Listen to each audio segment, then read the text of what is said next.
2 gündən bir araq içmək siqnalı gəlir, necə qurtulmaq olar?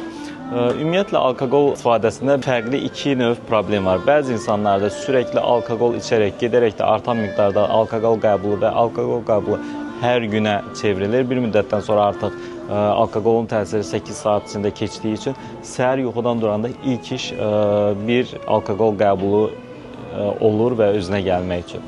Buna alkoqol asılılığı deyirik. Digər bir forması alkoqolun zərərli istifadəsidir. Burada alkoqol təsiri altındakı davranışların pozulması, davalara qarışır, qışqır-bağır eləyir, insanlara zəng eləyib söyür və yaxud da sonrasında da çox peşmançılıq hiss eləyir.